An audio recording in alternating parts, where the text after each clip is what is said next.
오늘 본문의 말씀으로 절망에서 건지시는 하나님, 이런 제목으로 함께 말씀을 나누기를 원합니다. 맥스 루카도의 하나님이 나를 버리셨다라는 제목의 책이 있습니다. 제목이 조금 충격적이죠. 하나님이 나를 버리셨다. 이 충격적인 제목은 맥스 루카도의 하나님이 당신의 이름을 속삭일 때라는 제목의 책을 다시 개정판을 내면서 제목을 바꿨기 때문입니다. 아마 출판사는 좀 자극적인 제목을 쓰기를 원했던 것 같습니다. 자, 루카도는 이 책에서 우리의 삶에서 마치 하나님께서 나를 버린 것 같은 그런 상황의 모습이 존재한다라는 것으로 이 책을 시작을 합니다. 하나님께서 함께 하신다면 결코 일어나지 말아야 될 일이 우리 상황 가운데 있다는 겁니다. 갑자기 해고를 당할 수도 있습니다. 성공하던 사업이 갑자기 실패할 수도 있습니다. 병원에서 검사를 받았는데 감당할 수 없는 큰 병이 걸렸다, 이런 진단을 받을 수도 있을 겁니다. 사업에 실패해서 모든 것을 잃어버릴 수도 있습니다. 사람들이 나를 배신하고 등을 돌려버릴 수도 있습니다.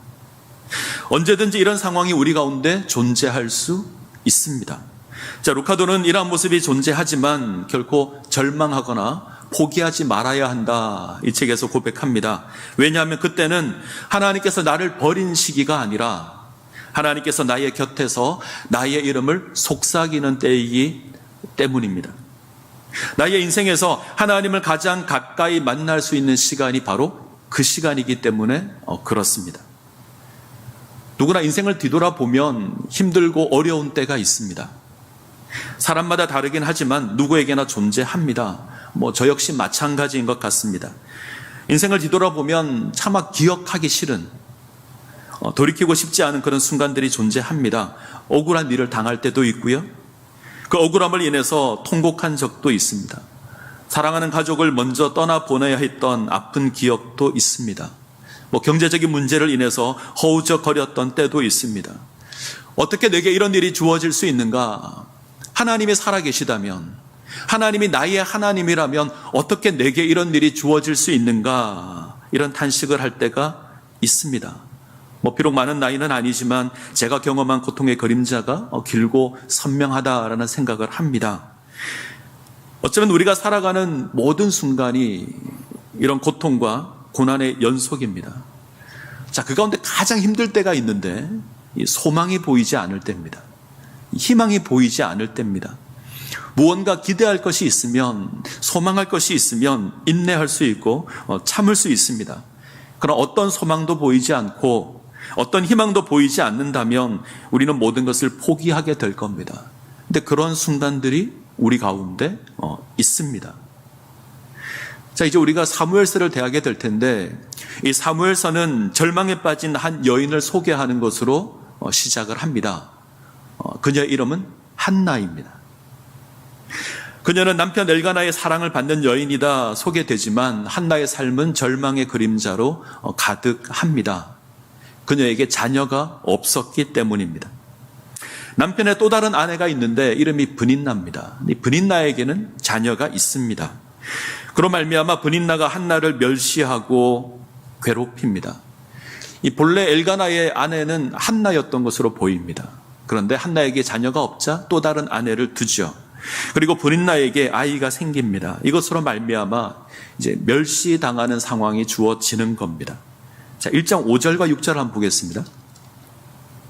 사무엘상 1장 5절 6절 제가 읽습니다. 한나에게는 갑절을 주니 이는 그를 사랑함이라. 그러나 여호와께서 그에게 임신하지 못하게 하시니 여호와께서 그에게 임신하지 못하게 하심으로 그의 적수인 브닌나가 그를 심히 격분하게 하여 괴롭게 하더라.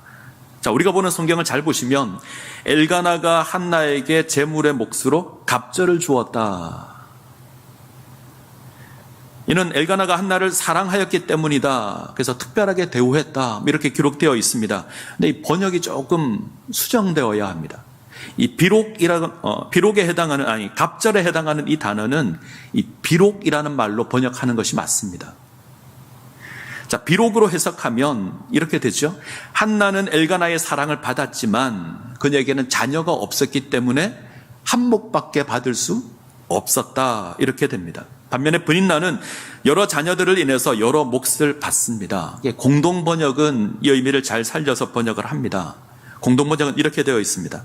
그러나 엘가나는 한나를 사랑하면서도 그녀에게 한몫밖에 줄 수 없었다. 여호와께서 한나로 하여금 잉태하지 못하게 하셨기 때문이다. 이렇게 되어 있습니다. 이렇게 번역하는 것이 문맥에 맞죠. 한나의 상황이 절망 가운데 있다라는 말입니다. 한나의 절망에 남편 엘가나의 위로는 도움이 되지 못합니다. 사랑받는 여인이란 이름이 있지만 그녀는 위로받지 못합니다. 자, 여기에 브린나가 한나를 괴롭힙니다. 자신은 여러 몫을 받는데 한나는 한 몫밖에 받지 못합니다. 그래서 무시합니다. 한나의 마음을 격분시킵니다. 이 격분하다, 천둥이 치다 이런 뜻인데 우리가 사용하는 표현으로 속을 뒤집어 놓다 이런 말입니다. 자식이 없는 여인이라고 업신여기고 무시하는 겁니다. 환장할 상황입니다. 자식이 없어 첩을 얻은 것도 속이 상합니다. 그 첩이 여러 몫의 분깃을 누리는 것만 해도 억울할 겁니다. 그런데 속을 뒤집어 놓습니다. 이런 일이 매년 가족 제사를 드릴 때마다 있습니다. 이쯤 되면 매년 되풀이되는 제사는 기쁨이 아니라 고통이 될 겁니다. 예배가 기대가 되는 것이 아니라 기쁨이 되는 것이 아니라 고통스럽다라는 겁니다. 너무 슬픈 일이죠. 자, 이런 괴로움을 인해서 한나는 자신에게 주어진 재물 먹는 것조차 포기합니다. 한나는 사랑받는 여인이 아닙니다. 자식이 없는 여인입니다. 희망이 없는 여인이며 소망이 없는 여인입니다. 때문에 매년 울 수밖에 없고 단식할 수밖에 없습니다. 자, 여기에 한나를 더욱더 절망의 구렁텅이로 몰아넣는 존재가 있습니다. 하나님이십니다.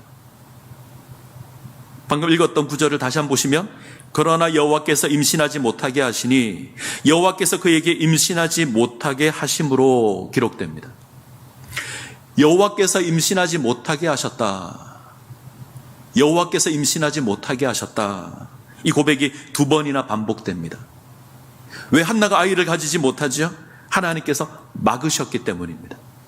하나님이 원인입니다. 문제의 원인이 하나님입니다. 하나님께서 절망으로 몰아 넣습니다. 이것이 더욱더 어렵습니다. 지금 내가 당하는 고난이 하나님으로 말미암았습니다. 자, 사람이 원인이면 어떻게 해볼 수 있죠? 타일러 볼 수도 있고 타협할 수도 있고 심지어 협박을 할 수도 있을 겁니다. 근데 상대가 하나님입니다. 답이 없습니다. 답이 없는 문제. 하나님께서 막았는데 누가 열 수 있습니까?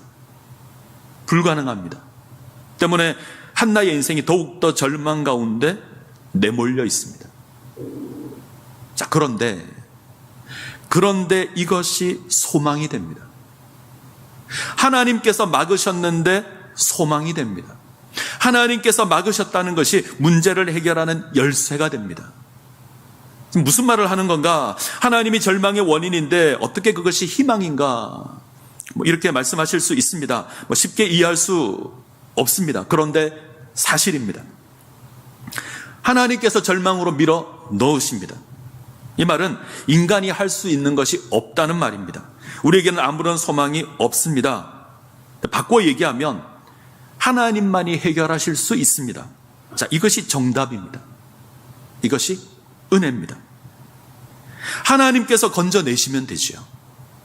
하나님께서 해결하시면 됩니다. 하나님이 막으셨다면 하나님께서 해결하시면 됩니다. 문제를 내신 이가 하나님이면 정답도 하나님께서 가지고 계십니다. 하나님께 나아가면 답이 있습니다. 그래서 희망이 됩니다. 학창시절 시험을 치다 보면 가끔 답이 없는 문제가 있거나 답이 여러 개인 문제가 있습니다. 출제자가 문제를 좀 잘못 낸 겁니다. 한번 풀어보죠. 문제를 하나 내겠습니다. 다음 중 예수님의 12제자 가운데 속한 사람은 누구입니까?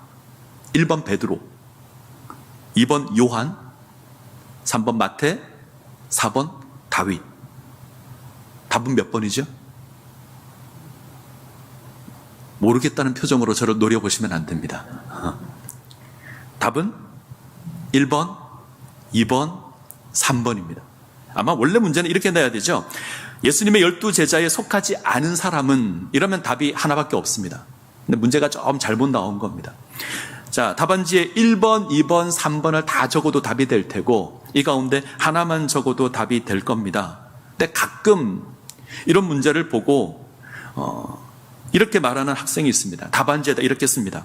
선생님, 문제가 잘못 출제되었습니다. 문제는 제자가 아닌 사람은 이렇게 되어야 합니다. 그리고 정답은 4번입니다. 이렇게 적는 왼수가 있습니다.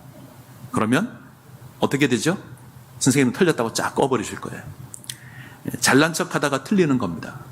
제가 그랬습니다. 답의 기준은 출제자입니다. 시험을 치는 학생이 문제가 잘못되었다, 답이 이거다라고 따지면 안 됩니다. 기준은 출제자죠. 자, 더군다나 우리 하나님은 실수하지 않으시는 하나님이십니다. 우리 하나님은 결코 실수하지 않으십니다. 그 하나님께서 문제를 내셨습니다. 우리가 이것을 가지고 하나님 답이 없습니다라고 따지면 안 됩니다. 정답은 하나님께서 가지고 계십니다. 한나의 문제는 하나님께서 허락하신 겁니다. 정답도 하나님께 있습니다. 하나님께 가지고 가면 문제가 해결될 겁니다. 그래서 하나님이 희망입니다. 자, 한나가 이것을 압니다. 한나는 자신에게 주어진 문제 해답이 하나님께 있음을 분명히 압니다. 그래서 하나님께 가지고 가서 간구합니다. 기도합니다. 하나님께서 고통과 슬픔 가운데 있는 자신을 기억하여 줄 것을 간구합니다. 그리고 하나님께서 이 간구를 들으십니다. 한나를 기억하십니다. 그리고 자녀를 주십니다. 이스라엘 백성을 구원할 사무엘을 주십니다. 자, 자식이 없는 여인, 이 모습은 당시 이스라엘의 모습을 단적으로 보여주는 겁니다. 이스라엘 역사에 있어서 사사기는 그야말로 재앙의 시간들입니다. 이스라엘은 약속의 땅에서 철저하게 실패합니다. 이름은 하나님의 약속의 백성입니다. 거룩한 백성입니다. 이스라엘입니다. 아주 고상한 이름을 가지고 있지만 그들의 삶의 모습은 너무 처량한 모습으로 몰락합니다. 사사기를 지나면서 영토는 축소되었습니다. 300년이 넘는 시간 동안 이스라엘은 이방 민족의 침략 가운데 고난을 당합니다. 르우벤 지파는 모압 지파, 모압 백성들이 확장됨으로 그 영토를 잃어버립니다. 단 지파는 약속의 기업을 포기하고 다른 지역으로 이전합니다. 철무기를 무장한 블레셋이 이스라엘을 위협하고 있습니다. 이스라엘은 끊임없이 고통 가운데 놓여져 있습니다. 사사기를 읽어 나가다 보면 맨 뒤쪽에 두 가지 사건이 등장합니다. 하나는 이제 미가 사건이고, 미가 이야기이고, 하나는 레위인 첩 이야기입니다. 자, 이 두 이야기는 이스라엘이 얼마나 타락했는가, 얼마나 몰락했는가 보여주는 사건입니다. 자, 미가 이야기는 우상을 만들어 놓고 그것으로 하나님께 복을 받겠다라고는 어리석은 믿음을 보여줍니다. 우상을 만들어 놓고 하나님께 복을 받을 거다. 이런 미련하고 어리석은 신앙을 보여줍니다. 레위인 첩 이야기는 이스라엘이 도덕적으로 얼마나 타락했는지 보여줍니다. 자신의 아내를 건달들에게 내어주고 그 아내가 죽자 12조각을 내고 이스라엘 지파로 보내서 전쟁이 일어나는 이런 상상이 안 되는 일이 이스라엘 가운데 일어납니다. 어떤 희망이 있고 어떤 소망이 있습니까? 하나님을 믿는 믿음이 왜곡되어 버렸습니다. 그 어디에도 하나님의 백성이라는 것 확인할 수 없습니다. 하나님의 백성이라는 거룩하고 아름다운 이름은 가지고 있습니다. 그러나 현실을 보면 처참한 비극입니다. 아무런 소망이 없습니다. 아무런 희망도 없습니다. 사무엘상 4장을 보면 이제 이가봇이란 이름이 나오죠. 하나님의 영광이 떠나버렸다. 하나님의 영광이 사라진 이스라엘의 모습을 보여주는 그런 모습입니다. 이런 상황 가운데 놓여있는 이스라엘 백성은 끊임없이 물을 겁니다. 과연 하나님은 이스라엘의 하나님이신가? 우리는 하나님의 백성인가? 하나님께서 우리와 함께 하시는가? 주어진 상황에서 끊임없이 메아리치는 그런 질문들입니다. 가슴을 치고 통곡할 수밖에 없는 그런 현실 속에서 끊임없이 묻고 묻는 질문들입니다. 너무 슬프고 희망이 없어 보이고 먹는 것조차 포기해야 되는 그런 상황입니다. 당시 이스라엘의 모습입니다. 사무엘서에 처음에 등장하는 한나는 이런 이스라엘의 모습을 잘 보여줍니다. 사랑받는 여인이지만 절망 가운데 있습니다. 하나님의 백성이라는 간판을 가지고 있지만 절망 가운데 있습니다. 한나의 태를 하나님께서 막으신 것처럼 하나님을 거역한 이스라엘을 하나님께서 낮추십니다.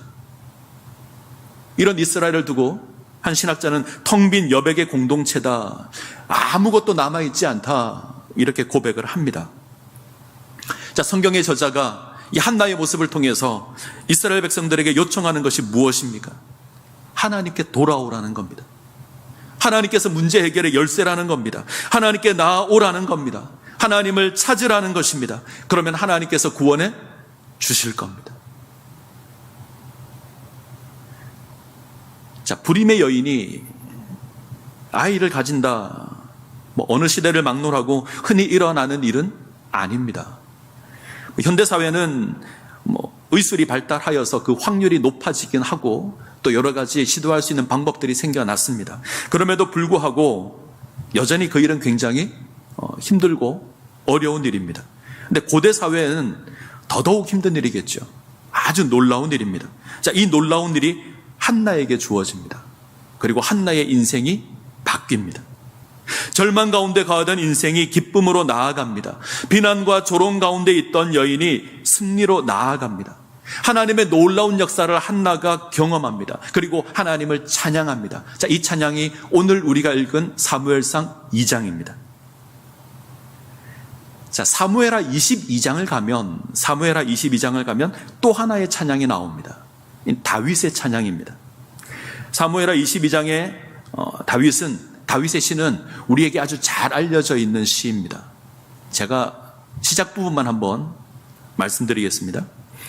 나의 힘이신 여호와여, 내가 주를 사랑하나이다. 여호와는 나의 반석이시요 나의 요새시요 나를 건지시는 이시요 나의 하나님이시요 내가 그 안에 피할 나의 바위시요 나의 방패시요 나의 구원의 뿌리시요 나의 산성이시로다. 많이 들어보셨죠? 시편 18편입니다. 기억나시죠? 제가 우리 교회에서 가장 먼저 했던 설교가 시편 18편 설교였습니다. 시편 18편과 동일한 시가 사무엘하 22장에 있습니다. 다윗이 자신의 인생을 뒤돌아보면서 여호와께서 모든 원수의 손에서와 사울의 손에서 건져주심을 확인하고 하나님을 찬양하는 시가 사무엘하 22장입니다. 자, 보잘것없는 인생이었습니다. 인정받지 못한 인생이었습니다. 사울의 칼을 피하여 도망자의 삶을 살아갈 수밖에 없었습니다. 내일의 삶을 보장할 수 없는, 그래서 절망 가운데 거할 수밖에 없던 인생이었습니다. 하나님께서 건지셨습니다. 이 도망자를 하나님께서 구원하셨고 이스라엘의 왕으로 세우셨습니다. 이 놀라운 하나님의 역전하심을 인해서 고백하는 것이 다윗의 찬양입니다. 자, 두 개의 찬양을 비교해 보시죠. 한나의 찬양과 다윗의 찬양. 시의 종류도 전쟁에서 승리한 승리의 시입니다. 멸시당하며 절망 가운데 거하던 한나가 구원을 받습니다. 멸시당하며 도망자의 삶을 살던 다윗이 구원을 받습니다. 이것으로 승리의 노래를, 승리의 찬양을 부릅니다. 이 사무엘서는 승리의 찬양으로 시작해서 승리의 찬양으로 맞춰지는 성경입니다. 이 속에서 사무엘서의 주제가 담겨 있습니다. 하나님께서 인생의 해답이 되십니다. 하나님께서 인생의 주관자가 되십니다. 고난의 자리에서, 고통의 자리에서 하나님께서 구원해 주십니다. 이 사실을 기억하시기를 바랍니다. 자, 이제 한나의 찬양을 좀 보죠. 2장 1절을 보겠습니다. 2장 1절. 자, 같이 읽겠습니다. 한나가 기도하여 이르되 내 마음이 여호와로 말미암아 즐거워하며 내 뿔이 여호와로 말미암아 높아졌으며 내 입이 내 원수들을 향하여 크게 열렸으니 이는 내가 주의 구원으로 말미암아 기뻐함이니이다. 한나가 하나님의 구원을 인해서 즐거워합니다. 절망 가운데 거했던 인생이 하나님의 구원을 인해서 기뻐합니다. 상황이 바뀌었습니다. 자식이 없던 여인이 자식을 낳은 여인으로 바뀌었습니다. 자, 무엇이 한나를 바꾸었습니까? 무엇이 한나의 상황을 바꾸었습니까? 한나가 고백합니다. 내 마음이 여호와로 말미암아 즐거워합니다. 내 뿔이 여호와로 말미암아 높아졌습니다. 내가 주의 구원으로 말미암아 기뻐합니다. 여호와로 말미암아 바뀌었습니다. 하나님께서 상황을 바꾸셨습니다. 권능의 하나님께서 개입하셔서 상황을 역전시키셨습니다. 자, 2장 5절 가겠습니다. 2장 5절 같이 읽겠습니다. 풍족하던 자들은 양식을 위하여 품을 팔고 줄이던 자들은 다시 줄이지 아니하도다. 전에 임신하지 못하던 자는 7을 낳았고 많은 자녀를 둔 자는 쇠약하도다. 이전에 부유했던 자가 가난하게 되었습니다. 이전에 가난했던 자가 이제는 부유하게 되었습니다. 상황이 역전되었습니다. 전에 아이가 없어 고난당하던 자가 자녀를 낳았습니다. 많은 자녀를 둔 자는 이제 쇠약해졌습니다. 한나는 이 찬양에서 7을 낳았다. 실제 한나가 낳은 아이는 6명입니다. 근데 7을 낳았다 고백해요. 완전해졌다는 말입니다. 자, 이 놀라운 변화가 누구로 말미암아 주어집니까? 여호와 하나님으로 말미암아 주어집니다. 자, 2절입니다. 2장 2절. 여호와와 같이 거룩하신 이가 없으시니 이는 주밖에 다른 이가 없고 우리 하나님 같은 반석도 없으심이니이다. 한나가 고백합니다. 하나님과 같은 분이 없습니다. 하나님과 같은 분이 없습니다. 없으시니 없고 없으심이니이다. 여호와 같이 거룩하신 이가 없습니다. 여호와 같은 반석이 없습니다. 여호와 하나님 외에 다른 이가 없습니다. 그 무엇과 견줄 수 없는 하나님, 그 무엇과 비교할 수 없는 하나님, 다른 무엇과 견줄 수 없는 하나님, 이 하나님께서 우리 삶 가운데 개입하십니다. 이 하나님께서 우리의 삶을 바꾸실 겁니다.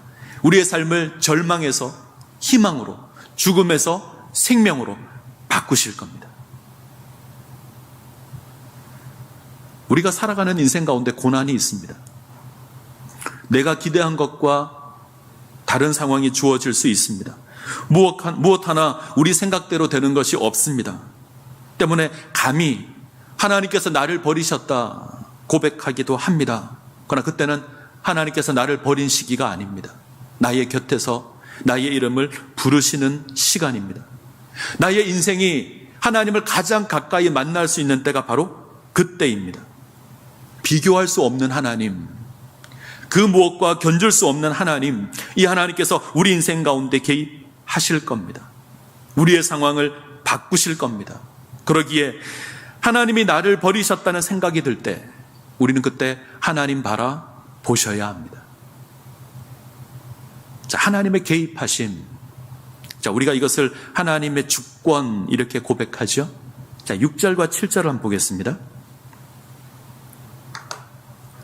사무엘상 2장 6절 7절.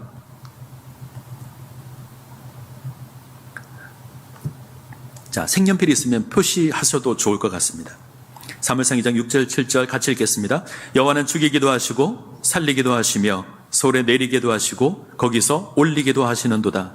여호와는 가난하게도 하시고 부하게도 하시며 낮추기도 하시고 높이기도 하시는도다. 사무엘서의 중심 주제가 이 구절입니다. 꼭 기억하셔야 합니다. 아마 우리는 계속해서 반복해서 이 구절을 대하게 될 겁니다. 여호와 하나님은 우리를 살릴 수도 있으며 죽일 수도 있습니다. 우리를 낮출 수도 있고 높일 수도 있습니다. 우리를 가난하게도 할 수 있고 부하게도 할 수 있습니다. 이 하나님께서 우리를 회복시키실 겁니다. 이 하나님이 우리를 낮추셨다면 우리를 다시 높이실 겁니다. 그러기에 하나님 찾으셔야 합니다. 한나가 하나님을 찾았듯이 우리는 하나님을 찾아야 합니다. 하나님께 돌아가야 합니다. 하나님의 주권을 인정한다. 이 말은 나의 삶이 하나님의 뜻에 맞추어 반응한다라는 뜻입니다. 하나님께서 내 삶을 주장하시고 다스리는 것을 알기에 하나님 앞에 겸허하게 세워지도록 몸부림치는 삶을 살겠다. 하나님의 뜻이 무엇인지 깨달아 그에 합당한 삶을 살겠다는 겁니다. 하나님께서 죽일 수도 있고 살릴 수도 있기에 하나님 앞에 겸손한 삶을 살아가는 겁니다. 하나님께서 내릴 수도 있고 높일 수도 있기에 하나님 앞에 합당한 삶을 사는 겁니다. 하나님께서 가난하게도 할 수 있고 부하게도 할 수 있기에 하나님을 섬기는 삶을 사는 겁니다. 이것이 하나님의 주권을 인정하는 겁니다. 자, 하나님의 주권을 한나가 고백하면서 두 가지 하나님의 모습을 고백합니다. 오늘 꼭 기억하셔야 될 하나님의 모습입니다. 자, 첫 번째는 모든 것을 알고 계시는 지식의 하나님이십니다. 하나님은 우리를 아시는 하나님이십니다. 자, 3절 가겠습니다. 3절 같이 읽습니다. 심히 교만한 말을 다시 하지 말 것이며 오만한 말을 너희 입에서 내지 말지어다. 여호와는 지식의 하나님이시라. 행동을 달아 보시느니라. 하나님은 지식의 하나님이십니다. 우리의 모든 행동을 달아 보시는 하나님이십니다. 두 가지 의미가 있습니다. 하나는 하나님께서 모든 것을 아시기에 우리가 그 앞에서 교만할 수 없습니다. 내가 무엇을 안다고 주장하시면 안 됩니다. 교만하지 말아야 한다는 의미가 있죠. 또 한 가지 의미가 있죠. 하나님께서 나의 모든 처지를 아신다는 겁니다. 하나님께서 나의 모든 상황을 아십니다. 나의 고통을 하나님께서 아십니다. 내가 탄식하는 것 아십니다. 나의 눈물을 하나님께서 아십니다. 모르지 않습니다. 아십니다. 나의 모든 상황 하나님께서 아십니다. 여호와께서 이르시되 내가 애굽 땅에 있는 내 백성의 고통을 분명히 보고 그들이 그들의 감독자로 말미암아 부르짖음을 듣고 그 근심을 알고. 하나님께서 이스라엘의 고통을 보고 듣고 아십니다. 때문에 하나님께서 건져 내십니다. 기억하시기 바랍니다. 하나님은 나의 모든 것을 아시는 하나님이십니다. 내가 어디서 무엇을 하든 하나님 아십니다. 내가 당하는 고난, 난처함, 억울함, 수치, 조롱 다 아십니다. 하나님은 나를 아시는 하나님이십니다. 자, 두 번째 우리가 기억해야 될 하나님의 모습이 있는데 천지를 창조하신 능력의 하나님이십니다. 전능하신 하나님입니다. 자, 8절입니다. 8절. 가난한 자를 진토에서 일으키시며 빈궁한 자를 거름더미에서 올리사 귀족들과 함께 앉게 하시며 영광의 자리를 차지하게 하시는도다. 땅의 기둥들은 여호와의 것이라. 여호와께서 세계를 그것들 위에 세우셨도다. 이 세상을 땅의 기둥 위에 세우시는 하나님, 천지 만물을 창조하시는 능력의 하나님이십니다. 내게 주어진 모든 상황을 변화시키실 수 있는 하나님이십니다. 능치 못할 일이 없으신 하나님이십니다. 75세의 아브라함을 불러서 하나님의 약속 가운데 세우시는 하나님이십니다. 89세에 사라를 잉태하게 하시고 90세에 이삭을 낳게 하시는 하나님이십니다.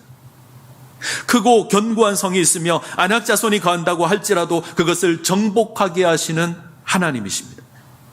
능력의 하나님이십니다. 그가 우리 삶을 바꾸실 겁니다.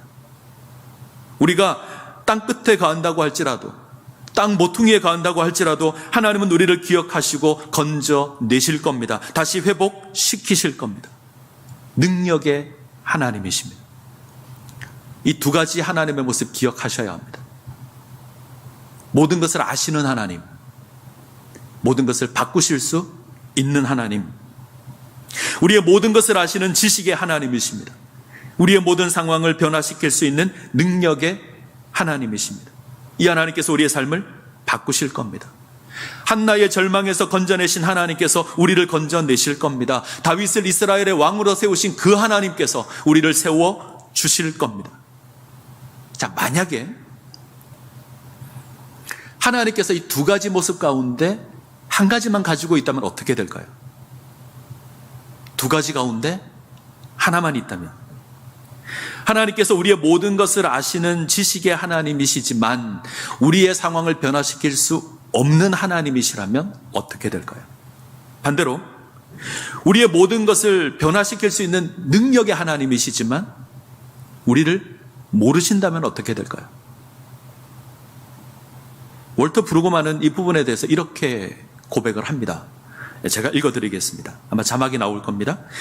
여호와는 변화의 권능을 가지신 분이시며 힘없는 자들을 위하여 대신 기꺼이 개입하는 분이시다. 이 두 가지 특성은 함께 요청되어진다. 자발적인 개입이 없는 변화의 권능은 교만한 초월성으로 끝나게 될 것이고, 권능이 없는 자발적인 개입은 애처로운 감상주의로 끝나고 말 것이다. 여호와 하나님은 교만하지도 애처롭지도 않으시며 다른 어느 누구와도 다르게 이 특성을 결합적으로 소유하시며 또한 한쪽 구석에서 노래하는 여백의 공동체에 관심을 기울이시는 분이시다. 말이 좀 어려울 수 있는데 쉽게 표현하겠습니다.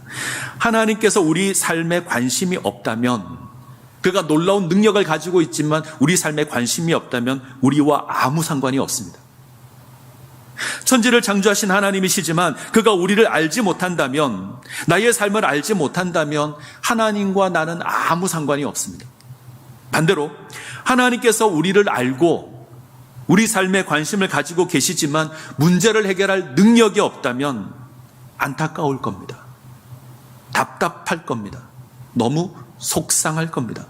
그러나 우리 하나님은 이 두 가지 속성을 함께 가지고 계십니다.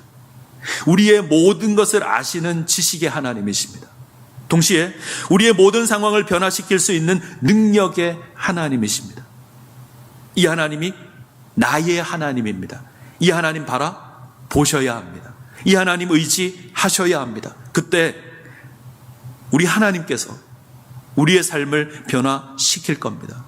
우리의 삶을 회복시켜 주실 겁니다. 한나를 기억하시어 그에게 사무엘을 허락하신 그 하나님께서 우리에게 사무엘 허락하여 주실 겁니다. 그리고 한나가 불렀던 이 기쁨의 찬양을 우리로 하여금 부르게 하실 겁니다.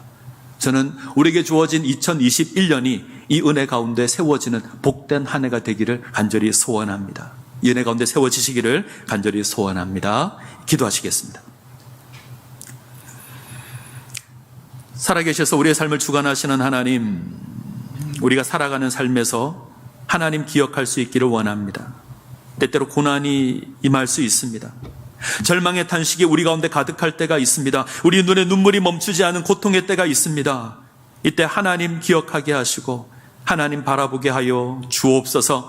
우리의 모든 사정을 아시는 하나님, 우리의 모든 상황을 변화시키실 수 있는 능력의 하나님, 이 견줄 수 없는 하나님 바라보게 하시고 이 하나님의 역사 경험하게 하여 주옵소서. 그로 말미암아 한나가 고백하는 기쁨과 이 즐거움의 찬양을 고백하게 하여 주옵소서. 예수님의 이름으로 기도합니다. 아멘.